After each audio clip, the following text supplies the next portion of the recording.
Stimmung ist total aufgeladen am Tag der Eröffnung. Ja, Ruhe vorm Sturm, das ist wahrscheinlich das Sprichwort, nach dem man sucht.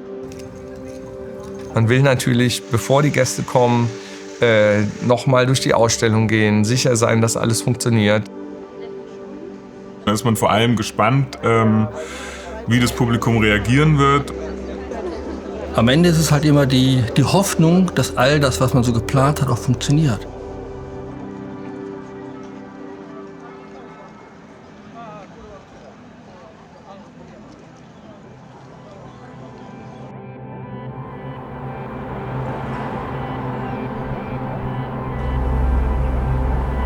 Es ging los mit dem Projekt in der Pitchphase. In der Pitchphase entwickelt man ja das Konzept. Und das ist für einen deutschen Pavillon auch schon sehr ausgereift. Also es ist nicht so, dass man irgendwie eine Skizze macht oder mal ein paar Bereiche anreißt, sondern man plant im Prinzip ein komplettes Gebäude und eine komplette Ausstellung durch. Also wenn man mit so einer Expo beginnt, dann hat man vor allem erstmal einen großen Respekt vor der Dimension der Herausforderung, die da auf einen wartet. Eine Expo ist ein Ort, wo die Welt zusammenkommt. Ein Ort mit einer sehr positiven Energie, die dich umarmt, wenn du da ankommst. Und es ist schon auch ein großes Spektakel. Die Expo selber hat ja eine sehr lange Historie. Am Anfang war sie letztendlich als Weltausstellung, um industrielle Innovationen zu präsentieren. Wie das Telefon, die Glühbirne, das waren so Meilensteine, sage ich mal. Heute ist sie mehr eine Plattform, wie ich finde, für gesellschaftliche Transformation. Wir sind in dieser Expo-Welt jetzt inzwischen seit 25 Jahren unterwegs. Und wir waren durchaus skeptisch, weil wir ja den deutschen Pavillon in Dubai realisiert hatten, ob wir wirklich nochmal würden gewinnen können. Wir haben uns gefragt, ob wir es uns zutrauen, nochmal ein wirklich neues Konzept zu entwickeln und eben nicht uns nur zu wiederholen. Und als wir uns das mit Ja beantworten konnten, haben wir gesagt, okay, dann let's go for it. Erstmal danke, dass ihr alle gekommen seid. Danke, dass ihr alle euch Gedanken gemacht habt.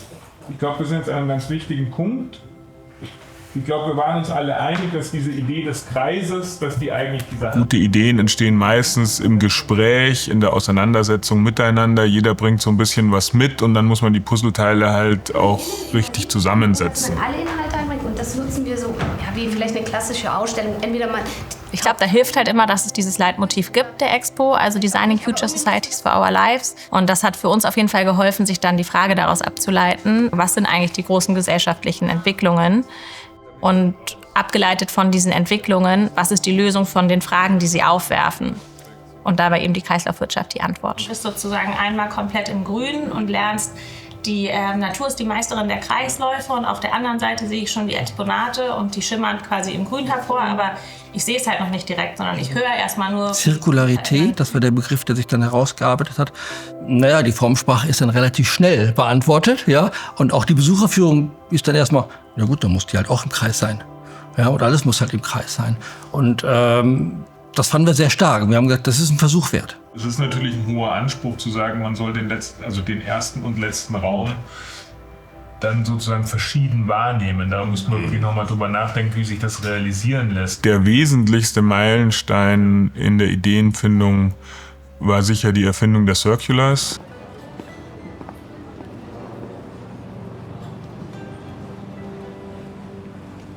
Wir hatten uns relativ intensiv mit japanischer Ästhetik auseinandergesetzt und auch mit der Fragestellung, wie muss man eigentlich Inhalte vermitteln, damit man in Japan verstanden wird. Die JapanerInnen lieben es, mit Figuren zu arbeiten. Die Tradition dahinter nennt sich Kawaii.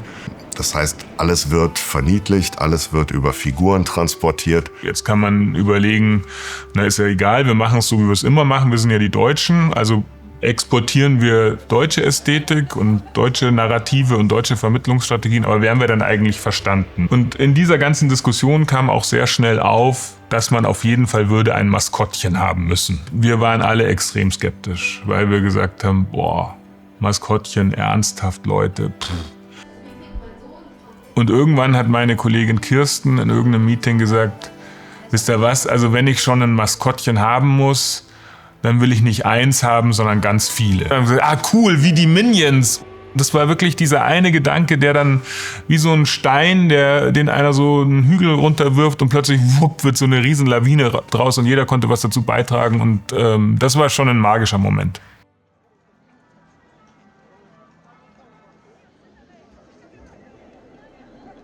Wenn man etwas für 6 Monate baut und dann wieder abbauen muss, und das ist das System der Expo, dann kann es eigentlich nicht nachhaltig sein. Was wir wollten, war ein Statement zu setzen. Wirklich einen Expo-Pavillon realisieren, der dem Anspruch der Nachhaltigkeit gerecht wird. Und dazu mussten wir von Anfang an das Gebäude anders planen. Mit einer extremen Leichtbauweise, mit möglichst wenig Material. Jede Schraube, die ich nicht brauche, ist eine gute Schraube. Jeden Stecker, den wir benutzen, jede Farbe, die wir anstreichen. Woher kommt das Material? Was für Material ist es? Für alles ein Nachleben zu bekommen. Dass Sachen nicht miteinander verbacken sind. Und dann haben wir versucht, Materialien zu finden, die einen Life Circle haben. Das sind halt recycelte Holzelemente, die komplett halt sozusagen zusammengefasst werden. Und das ist auch total formbar. Aber es sind auch geklebte Reste. Also halt alles sozusagen. Also du musst eigentlich über jedes einzelne Detail aus einer Perspektive mehr nachdenken. Das ist Arbeit und kostet Mühe und Geld. Dieses Mal haben wir uns einfach getraut, mit einem Konzept anzutreten, was total nachhaltig ist. Wir wussten, entweder fliegen wir mit Pauken und Trompeten raus, oder das Ministerium gutiert das und sieht, dass das richtige Zeichen auch global ist.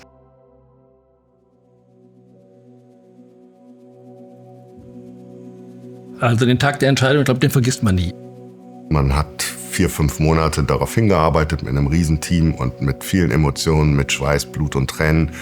Dann hat man präsentiert und dann kann man nur noch warten. Und das ist ehrlich gesagt ein Albtraum, auf so ein Ergebnis zu warten.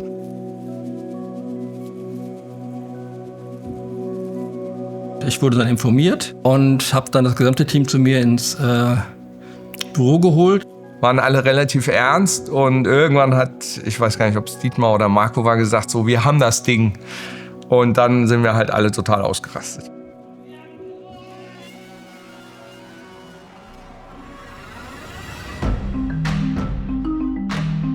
Um zu gewinnen, muss man sich auch selber herausfordern. Das ist dann immer auch so ein Moment, wo man denkt, okay, jetzt haben wir die Messlatte ganz schön hochgelegt, jetzt müssen wir liefern und jetzt müssen wir mal Gas geben. Der erste Anspruch ist auf jeden Fall bei der Entwicklung einer Ausstellung für eine Expo, dass Besucherinnen eine gute Zeit da haben, dass sie Spaß haben, dass sie sich von der Ausstellung umarmt fühlen und von der Umgebung. Wir wollten große, immersive Räume anbieten, in denen man sich auch so ein bisschen verlieren kann, in denen man aufgehen kann. Wir fangen mit den Fakten an, wir fangen mit den Themen an, wir fangen mit den Inhalten an. Aber müssen sie dann natürlich mit viel Fantasie übersetzen, dass sie vermittelbar sind. Was im Pavillon ja eigentlich sozusagen das Zauberhafte ist, wenn man ihn betritt, ist die grafische Welt, in die man eintaucht. Und da haben wir uns ganz stark von Kawaii inspirieren lassen, also sozusagen dieser bunten, fröhlichen Welt.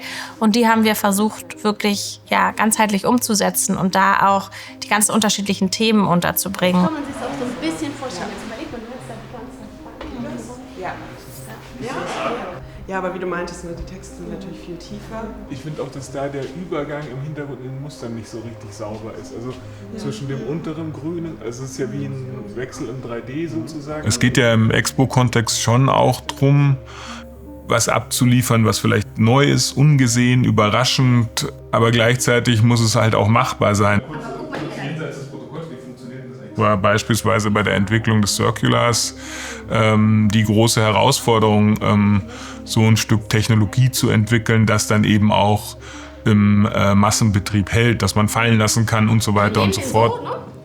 Das haben wir extra so besprochen mit dem Hersteller, damit wir eben nicht die Verlegenheit haben, die halten dran, es geht nicht, die halten dran, es geht nicht, dass es nur eine Position gibt. Der kann eigentlich mit dem Rücken, mit dem Kopf. Dann haben sie jetzt überlegt, da sieht man schon eine Aussparung, den Akku einzubauen, so dass wir, diese weißen Punkte sind die LEDs.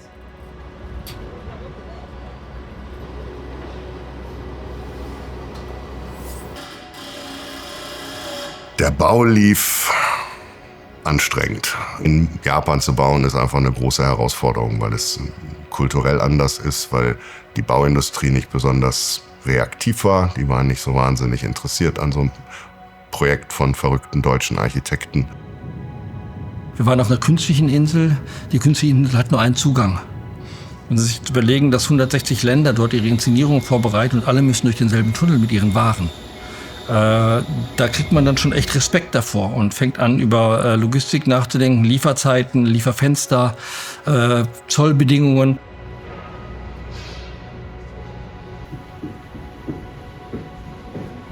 Man steht da drin und denkt sich so krass, das sieht man immer auf DIN A4, das sieht man auf einem Screen und dann steht man aber in einem 7-8 Meter hohen Gebäude und denkt sich so, scheiße, das ist ganz schön groß, was wir hier bauen.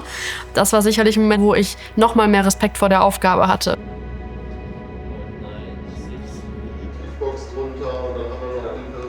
Also ich glaube, zu einer Hochzeit haben an dem Projekt sicher über 100 Leute gearbeitet bei verschiedenen Firmen, in verschiedenen Abteilungen. Das Projekt ist wie so ein Oktopus. Der hat einen riesigen Kopf, eine Idee und der hat ganz, ganz viele Arme. Und du musst irgendwie gucken, dass du keinen Arm vergisst.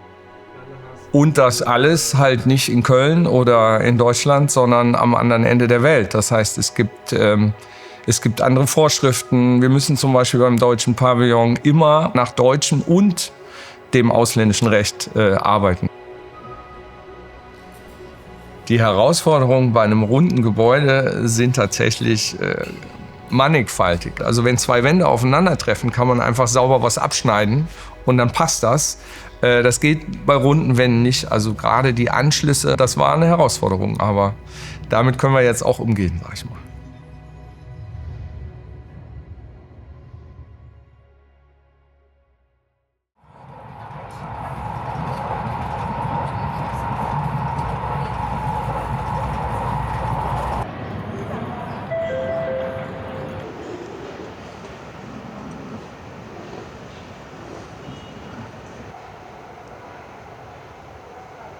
Check, check. Test, test. 2, 2.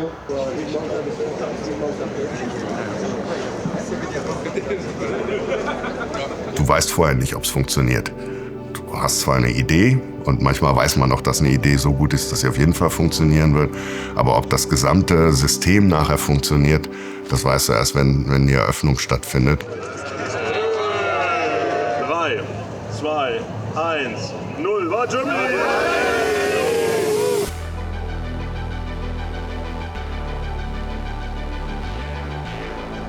Es war also auch für mich persönlich ein wahnsinnig emotionaler Moment, als wir die Türen geöffnet haben. Das ist natürlich immer voll überwältigend, wenn man dann sieht, dass Leute sich das tatsächlich anschauen. Und was wir immer ganz gerne machen, das habe ich diesmal auch wieder gemacht. Man versteckt sich dann schon im Pavillon irgendwo, um die Gesichter zu sehen. Und das war ein wahnsinnig toller Moment, wenn man merkt, es funktioniert.